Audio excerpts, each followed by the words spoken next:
नमस्कार दोस्तों स्वागत है आपके अपने YouTube channel Shri Ram civil group में। दोस्तों आज हम बात करेंगे कि जब भी हम अपना मकान बनाना शुरू करते हैं तो उसमें हम कॉलम का गड्ढा कितना गहरा खोदते हैं, कितना गहरा खोदना चाहिए, उसकी फुटिंग साइज कितनी होनी चाहिए और जो हम उसकी नींव भरते हैं यानी कि जो फाउंडेशन लेवल तक, कुर्सी लेवल तक हमारा मकान आ जाता है तो उसमें हम नीचे जो हमारा काम होता है, ब्रिक वर्क होता है, कॉलम का होता है, कॉलम का गड्ढा कितना गहरा खोदना चाहिए और हमारे जो आरबी कॉलम होते हैं, जो ब्रिक के ईंट के कॉलम बीच बीच में बनाए जाते हैं जहां पर हमारी प्लिंथ बीम पड़नी होती है, जो सपोर्ट पिलर जिसे कहते हैं, तो उनको हम कितनी गहराई से बनाएं और कितनी चौड़ाई से हम न्यू बनाएं, कितनी हमारी फुटिंग के साइज होनी चाहिए। आज हम सारी चीजें डिस्कस करेंगे और बहुत ही क्लियर और आसान तरीके से बता देंगे जिसमें आपको 3 से 4 मंजिल के मकान बनाने में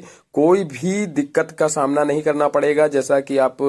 देखते हैं कि 2 से 3 साल के बाद बिल्डिंग में क्रैक्स देखने को मिलते हैं और दीवारें और जो प्लास्टर होता है वो हमारा चिटकने लगता है, जिससे हमारी पेंट पुट्टी वो सब खराब होती रहती है और कॉलम भी जो है क्रैक्स होने लगते हैं। तो उनमें सबसे पहले जब हम शुरू करते हैं, जो फाउंडेशन लेवल होता है वहां से अगर फॉल्ट हो जाती है तो हमारी बिल्डिंग में इस तरह की समस्याएं देखने को मिल जाती हैं। तो दोस्तों अगर वीडियो पहली बार देख रहे हैं तो वीडियो को लाइक कर दें और चैनल को सब्सक्राइब कर दें ताकि कंस्ट्रक्शन से रिलेटेड सारी महत्वपूर्ण जानकारियां आपको मिलती रहें। तो दोस्तों चलिए देरी न करते हुए वीडियो को शुरू करते हैं।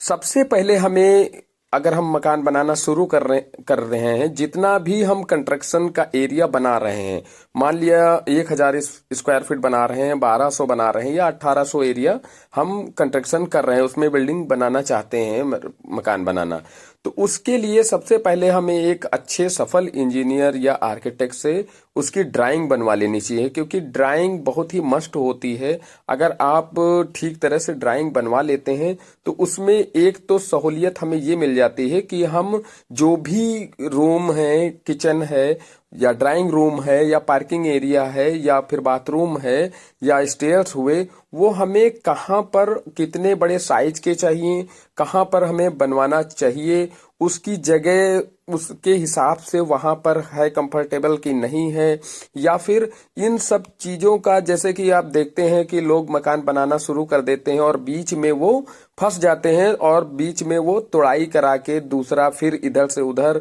उधर से इधर, बहुत ही कंफ्यूज रहते हैं। ये अक्सर देखा गया है लोगों को घर बनाते समय। तो सबसे पहले आप ड्राइंग बनवा लें एक अच्छे इंजीनियर से। उसमें होता क्या है कि आपको कंफर्म हो जाता है और उस ड्राइंग को आप 2-3 दिन, हफ्ते भर कायदे से उसको अगर रीड कर लेते हैं, समझ कर लेते हैं, तो उसमें आपको ये बिल्कुल क्लियर हो जाता है। सबसे जो पहला स्टेप, मेन स्टेप है कि कौन सी चीज हमें कहाँ पर बनानी है, कहाँ पर ड्राइंग रूम बनाना है, कहाँ पर किचन बनाना है, कहाँ पर आंगन बनाना है, कहाँ पार्किंग है, ये सब सारी चीजें। उसके बाद ही आप जब कंफर्म कर लें कि हमें इस तरह से ही बनाना है, ड्राइंग हमें ठीक तरह से समझ आ गई, उसके बाद ही आप कॉलम कितने आ रहे हैं उनको देख लीजिए कि क्या हम इस बिल्डिंग में इतने कॉलम सफिशिएंट हैं कि नहीं है। क्योंकि अक्सर होता है कि अगर हम बड़ा एरिया बनाते हैं तो उसमें कॉलम हर साइज का दिया होता है, दूरी के हिसाब से, डिस्टेंस के हिसाब से। कहीं पर अगर हम हॉल बना रहे हैं उसी मकान में, कि उस हॉल में बीच में हमें कॉलम नहीं चाहिए, कॉर्नर पर कोने कोने पे चाहिए, तो उसके हिसाब से वो कॉलम का साइज बदल जाता है। यानी कि कहीं पर हम 9x9 का दे सकते हैं, कहीं 9x12 का दे सकते हैं, कहीं 9x15 का दे सकते हैं। वो एक सफल इंजीनियर ही डिसाइड कर पाता है कि कौन सा कॉलम हम किस जगह पर दें, क्या उसका साइज होना चाहिए, क्या उसकी फुटिंग साइज होनी चाहिए, ये सारी चीजें। तो जब आप ड्राइंग बनवा लेते हैं और कॉलम का साइज देख लेते हैं कि कौन सा कहाँ पर लगना है, तो उससे हमें बहुत ही सहूलियत मिलती है कि कौन सा कॉलम हमें किस जगह पर रखना है, कौन से किस साइज का है। फुटिंग साइज मालूम हो जाती है कि कितना हम उसका फुटिंग साइज भी रख सकते हैं, कितनी डेप्थ में उसको ढालना है कॉलम, मतलब उसकी कंक्रीटिंग जो करनी है, नीचे की जो तल की, वो कितनी इंच की करनी है। और जो हम 3 से 4 मंजिल के लिए जो घर बना रहे हैं वो हमारा मजबूत बन सके, उसके बाद ही आप अपने प्लाट की सफाई करा लें और चूने से मार्किंग कर लें कहाँ कहाँ पे हमारे गड्ढे खुदने हैं। और उसके बाद हमारा जो गड्ढा खुदेगा वो 3 से 4 मंजिल के लिए आप 4 से 5 फीट गहरा खुदवा सकते हैं, जो सफिशेंट है और कोई भी प्रॉब्लम नहीं आएगी। तो जब 4 से 5 फीट गहरा गड्ढा हम जब खुदवा लेते हैं, उसके बाद उस गड्ढे की क्लीनिंग करा लेते हैं, क्योंकि जेसीबी से जो गड्ढे खोदती है वो बिल्कुल परफेक्ट चौकोर कॉलम नहीं बन पाता है, क्योंकि वो आड़ा तिरछा खुदता है, तो थोड़ा बहुत उसमें मिट्टी भी रह जाती है गड्ढे में। तो उसको आप लेबर से ठीक तरह से सफाई करा लें नाप में, क्योंकि हमारा जो कॉलम होना चाहिए वो बीचों बीच गड्ढे में होना चाहिए, इधर उधर दाएं बाएं नहीं होना चाहिए, क्योंकि जो फुटिंग साइज होती है वो हमारा जो पिलर है वो बीच बीच में ही आना चाहिए। और जो हमारे कॉर्नर का पिलर होते हैं वो तो हमारे फुटिंग के कॉर्नर पर ही जाएंगे, उसकी कोई दिक्कत नहीं, क्योंकि दूसरे की प्लाट में हम अपनी फुटिंग नहीं बना सकते, क्योंकि उसका अगर प्लाट बनने लगा तो वो हमारी फुटिंग पर डिस्टर्ब करेगा और हमारी फुटिंग को कमजोर कर सकता है। तो उसके बाद जब हम गड्ढा उसकी सफाई करा लेते हैं, फिर हम फुटिंग साइज बना लेते हैं, जो भी उसमें स्टील दिया हुआ है या कॉलम में जो भी सरिया बंधनी है उसको उसी ड्राइंग के अनुसार ही उसकी सरिया बंधवा लें। उसके बाद हम जब दूसरा काम करते हैं, जो हमारा कॉलम का जो खड़ा करेंगे कॉलम, उसकी जो नीचे की फुटिंग होती है वो करीब करीब 7 इंच से कम ना दें, यानी उसकी जो मोटाई है, डेप्थ है हमारी कॉलम की, वो फुटिंग की उसकी जो है डेप्थ हमें 7 इंच करनी है। 7 इंच के बाद हम उसको टेपर नुमा बना देते हैं, जैसा कि आपने कॉलम में देखा होगा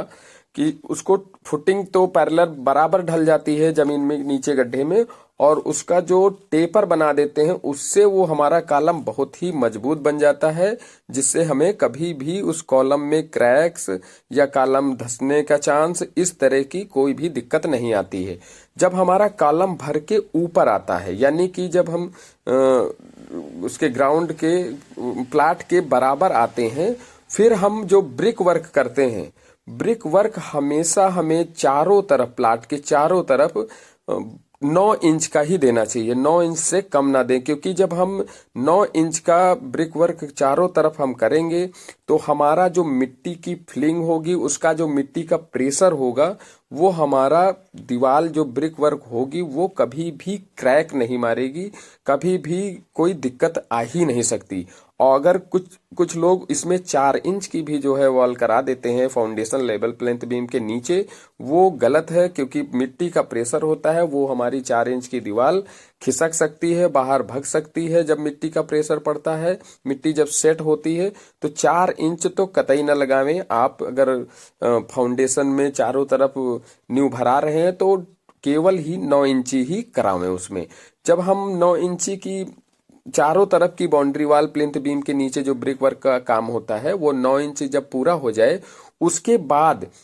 जब हमारी बीच की जो प्लिंथ बीम पड़ती हैं, बीच की प्लिंथ बीम पड़ने के पहले ही जब हमारा प्लाट गहरा होता है, कम खुदा हुआ होता है, तो हम जो मिट्टी का बेस है, बेस से हम आरबी कॉलम, यानी कि जो ब्रिक के कॉलम होते हैं, वो टाई बीम से टाई बीम की दूरी जितनी भी हो, यानी 10 फीट होती है, 12 फीट होती है, 15 फीट होती है, तो दूरी के हिसाब से उसमें अगर 10 फीट है तो एक कॉलम बीच में ईंट का उठवा दें, 14 बाई 14 का उठवा दें या 14 बाई 18 का उठवा दें, जिससे हमारी उसमें प्लिंथ बीम बीच सेंटर में रेस्ट कर जाएगी। कॉर्नर कॉर्नर तो कॉलम पर रहेगी और बीच में जो है हमारे वो ईंट के कॉलम पर आ जाती है, जिससे हमारी जो प्लिंथ बीम है वो कभी लोच नहीं मारती है। क्योंकि बीच के प्लाट के एरिया में हम नींव नहीं भरते हैं, केवल साइड में ही नींव भरते हैं। तो उसमें अगर हम हर प्लिंथ बीम के नीचे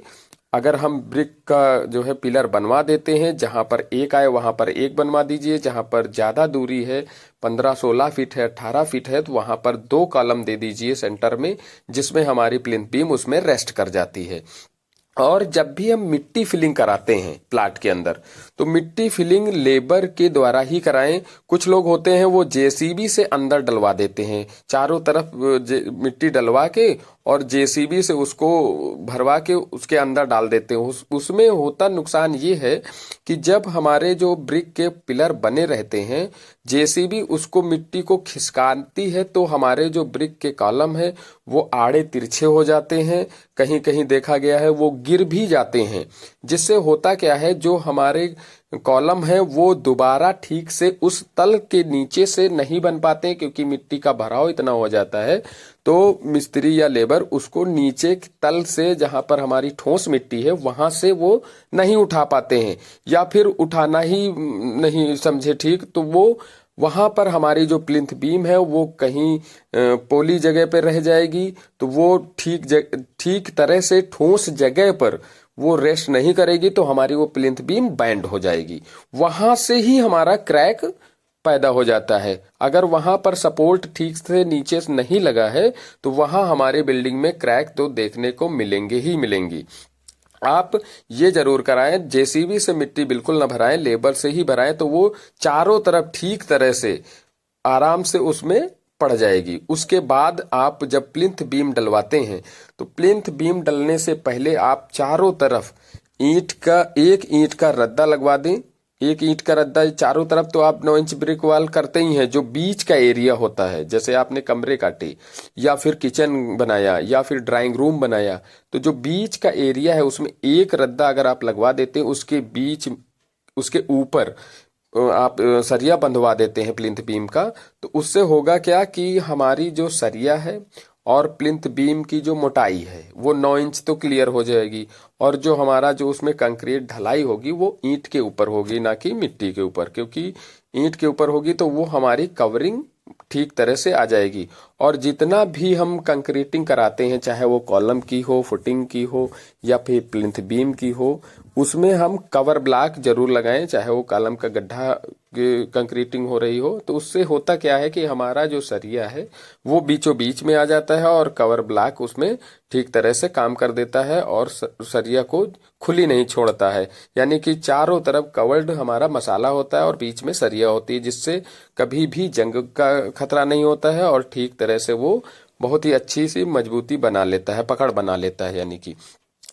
तो ये जब हमारा फाउंडेशन लेवल इस तरह से अगर हमारा घर का बन जाएगा तो उसमें हमें ना ही क्रैक देखने को बिल्डिंग में मिलेंगे, ना ही हमें कोई ऐसी प्रॉब्लम आएगी। सारी चीजें व्यवस्थित ठीक तरह से आ जाती हैं। तो आपने इस वीडियो के माध्यम से ये देखा कि अगर हमें 3 से 4 मंजिल मकान बनाना है तो उसको हम कॉलम का साइज, फुटिंग का साइज कितना गहरा होना चाहिए, क्या हम न्यू कितने इंच की भरानी चाहिए, ये सारी चीजें आपकी क्लियर हो जाती हैं। और जब हम सेप्टिक टैंक उसी के साथ ही बनता है, फाउंडेशन के साथ ही, तो सेप्टिक टैंक में भी आप 9 इंच का ही ब्रिक वर्क करें, जिससे हमारा कोई भी खतरा नहीं होता है, क्योंकि वो सीलन की जगह होती है। और सेप्टिक टैंक जब हमारा कंप्लीट हो जाता है तो उसमें हम वाटर प्रूफिंग जरूर करा लें, क्योंकि उसके बाद तो वो चीज नहीं हो पाती है। अगर आपने सेप्टिक टैंक चालू हो गया है उसके बाद तो कुछ नहीं हो पाता है। पहले से ही जब हम प्लास्टर करते हैं तो वाटर प्रूफ के बहुत से केमिकल आते हैं, जो वो मसाले में भी मिलाए जाते हैं, दोगे जो उसका चिकना किया जाता है, दोगा में भी मिलाया जाता है। और उसके बाद भी ऐसे केमिकल आते हैं जो आप प्लास्टर के ऊपर पुताई की तरह आप करा लेते हैं, तो उसमें लीकेज की समस्या बिल्कुल खत्म हो जाती है और ठीक तरह से वो टैंक चलता रहता है। उसमें लीकेज रिसाव नहीं होता है, जो बिल्डिंग में कोई भी खतरा नहीं आने देता है। तो इस तरह से अगर आप मकान का फाउंडेशन बनाते हैं, यानी कि कॉलम की जो, क्योंकि फाउंडेशन अगर आपका मजबूत बना है तो फिर कोई भी प्रॉब्लम बिल्डिंग में आने वाली नहीं है। आप चाहे जैसे आंख मूंद के ही घर बनवा ले, लेकिन आप अपने तरीके से बिल्कुल ना बनाए। पहले से तो ठीक तरह से